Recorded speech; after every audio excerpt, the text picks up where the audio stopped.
Hello students, good morning. Ram Ram, हर हर महादेव, जय माता दी।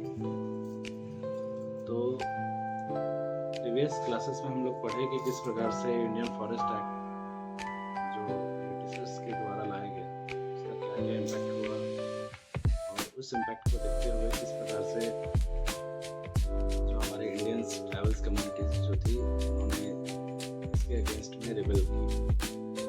तो अब हम लोग एक और फॉरेन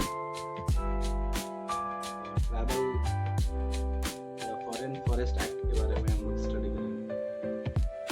तो यहाँ पे 9th क्लास के बुक में यहाँ पे स्टोरी दिया हुआ है एक जावा फॉरेस्ट जो इंडोनेशिया में है, यानी कि ये केस स्टडी हमारा इंडोनेशिया का है।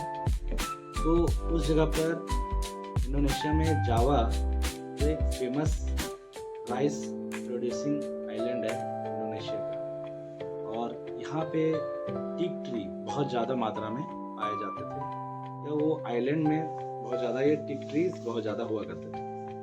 तो उस समय हमारे इंडोनेशिया में कब्जा किया गया डच के लोगों का, या डच का कॉलोनियल रूल यहाँ पर आया, और डच वाले लोग इस टीक ट्री का यूज करते थे शिप को बनाने के।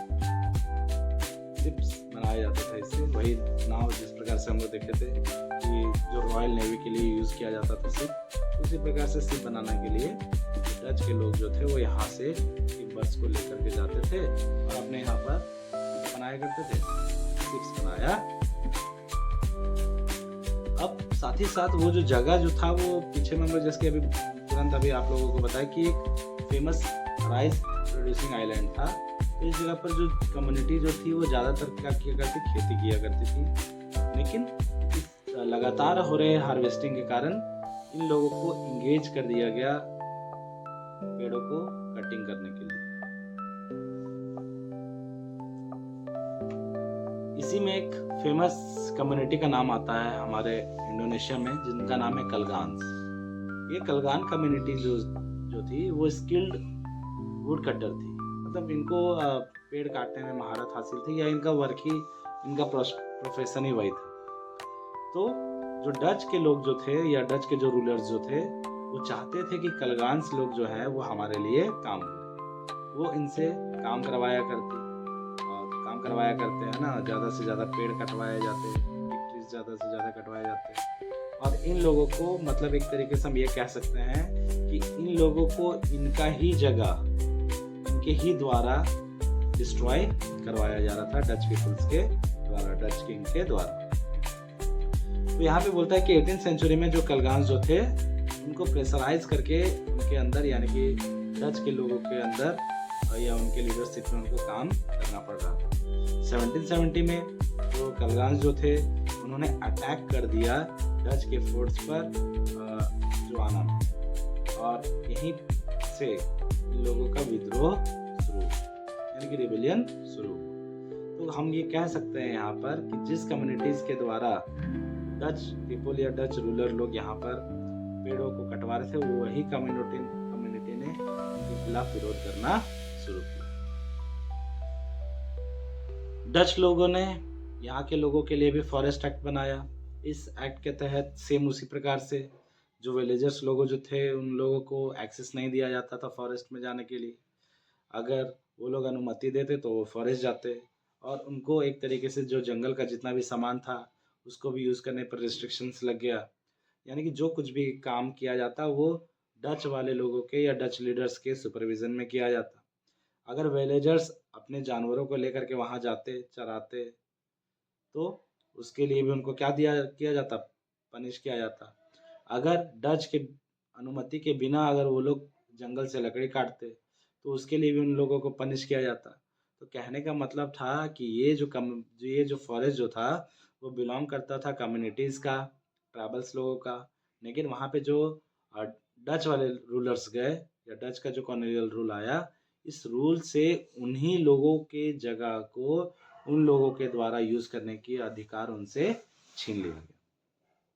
तो सेम कंडीशंस हमारे इंडिया में भी हुई थी, तो उसका भी विरोध यहाँ पे रिबेल करके किया गया। तो ठीक सेम इसी प्रकार से यहाँ पर भी हम लोग आगे देखेंगे। तो 1882 में यहाँ पर भी 2,80,000 समथिंग पेड़ों को काटा गया, जिससे वही रेलवे स्लीपर्स बनाए गए। और उस टाइम भी रेलवे स्लीपर्स, या उस टाइम हम कह सकते हैं कि जो रेलवे जो है वो सबसे उस टाइम एक्सपेंड हो रहा था, फैल रहा था ज़्यादा से ज़्यादा जगहों पर। हर एक देश चाह रहा था इसको स्टेबलाइज करना, तो ज़्यादा से ज़्यादा रेलवे ट्रैक्स के नीचे इस वुड्स को ही काट काट करके डाला जा रहा था। अब नेक्स्ट में हम बात करेंगे एक फेमस एक फ्रीडम फाइटर का, या समझ लो ट्रैवल फाइटर का, जिनका नाम था सैमन्स चैलेंज। तो सैमन्स का कहना था, ये लोगों को एक तरीके से ये कह करके एकजुट कर रहे थे कि जो स्टेट पावर है, यानी कि जो डच पीपल्स हैं या जो डच रूलर हैं, वो लोग जो हमसे अधिकार छीन रहे हैं, ये सही नहीं है ना। यानी कि इनके द्वारा ना तो क्या बनाया गया है, पेड़ पौधे, वेजिटेशंस, ना इनके द्वारा हवा बनाया गया है, ना इन्होंने पृथ्वी बनाया, ना इन्होंने वाटर बनाया, ना ही इन्होंने लकड़ी बनाया है। तो जब इनके द्वारा बनाया गया कोई भी वस्तु नहीं है, डच पीपल के द्वारा बनाया गया कोई भी वस्तु नहीं है, वो हर एक वस्तु मुझसे रिलेट करता है, मुझसे संबंध रखता है, तो हम ही उसको यूज़ करेंगे, या हम ही ट्राइबल्स लोगों का अधिकार है उनको क्या करने का, यूज़ करने का।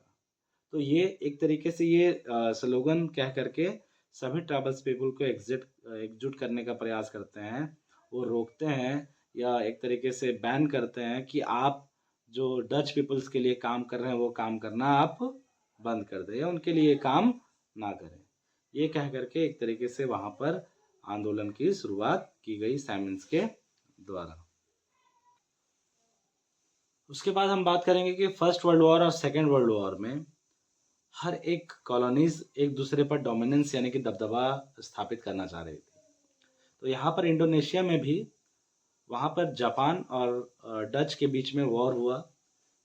तो जो डच पीपल जो थे वो नहीं चाहते थे कि जिस प्रकार से हम लोग ने इंडोनेशिया के टिक ट्रिक को यूटिलाइज करके बाकी अपने यूज़ों में लाया है, उस प्रकार से जापान भी इसको यूटिलाइज करके अपने यूज़ों में उपयोग में ला पाए। तो जो डच पीपल जो थे उन्होंने क्या किया कि जिस जगह पे ज़्यादा मात्रा में टिक ट्रीज थे, है ना, उनके लॉग्स को, उनके गठरों को इकट्ठा करके उनको बर्न कर दिया, जिससे जापानीज लोग उसको यूटिलाइज ना कर सके। तो नेक्स्ट में हम बात करते हैं 1980s का टाइम, जब अप्रॉक्स सभी देश जो थे वो इंडिपेंडेंट हो गए थे। वो जान रहे थे कि अगर हम फॉरेस्ट कम्युनिटी को वहाँ से दूर रखते हैं, फॉरेस्ट से दूर रखते हैं, तो इसका इम्पैक्ट हमको देखने को मिलेगा। अलग अलग जगहों पर विरोध होगा, रिबेल होगा, कन्फ्लिक्ट होगा। तो ये इन लोगों ने सोचा कि अगर हम ट्राइबल्स लोगों को जागरूक करके, जंगल के इम्पोर्टेंस को समझा करके, उसके कंजर्वेशन मेथड को समझा करके, उसके इम्पोर्टेंस को समझा करके अगर हम ट्राइबल्स लोगों को ही समझा दें, तो उनसे बेटर जंगल के लिए रक्षक कोई नहीं मिलेगा। तो इन्होंने फॉरेस्ट के लिए नया डेवलपमेंट प्लान लाया। इस प्लान में कंजर्वेशन ऑफ फॉरेस्ट यानी कि फॉरेस्ट को बचाना, उसको कंजर्व करना बहुत ज़्यादा ज़रूरी माना गया। और इम्पॉर्टेंट जो ट्रीज़ जो है, टिम्बर्स हैं या ट्रीज़ हैं, उसको क्या करना, कंजर्व करना बहुत ज़्यादा ज़रूरी बताया गया। जो गवर्नमेंट जो है वो कंजर्व फॉरेस्ट को एक तरीके से ऐसा फॉरेस्ट जो बहुत तरीके से इम्पॉर्टेंट है या उसमें इम्पॉर्टेंट ट्रीज़ हैं उनको कंजर्व किया। इंडियन विलेजेस में या विलेजेस लोगों को ये अपॉर्चुनिटी मिला कि वो अपने आसपास के लोकल फॉरेस्ट को प्रोटेक्ट करे। बहुत सारे लोगों ने अपने ही आसपास के फॉरेस्ट को गार्ड करना शुरू किया, और लोकल फॉरेस्ट कम्युनिटीज़ ने ये सोचा कि हम लोगों को जो जंगल को जो हम यूज़ कर रहे हैं उसको मैनेज तरीके से यूज़ करना बहुत ज़्यादा ज़रूरी है, यानी कि सस्टेनेबल तरीके से यूज़ करना बहुत ज़्यादा ज़रूरी है, क्योंकि फॉरेस्ट बहुत ज़्यादा इम्पॉर्टेंट है। ये जिस प्रकार से हम और आप अगर इस मिल करके अगर हम फॉरेस्ट को कंजर्व नहीं करेंगे तो इसका इम्पैक्ट हमारे आने वाले जनरेशन्स पर पड़ेगा। तो ये सभी आइडियाज़ ट्राइबल्स लोगों को दे करके जो नई गवर्नमेंट जो थी, या जो नया न्यू फॉरेस्ट डेवलपमेंट पॉलिसी जो था, इसके आधार पर जो लोकल्स लोगों को अपॉर्चुनिटी दे दिया गया कि वो अपने आसपास की चीज़ों को कंजर्व करके रखें। तो यहीं पर ये फॉरेस्ट चैप्टर हमारा ख़त्म होता है। और आप लोगों को ये होल चैप्टर कैसा लगा और ज़रूर से बताएं, लाइक कमेंट शेयर ज़रूर करें। Thank you, keep watching.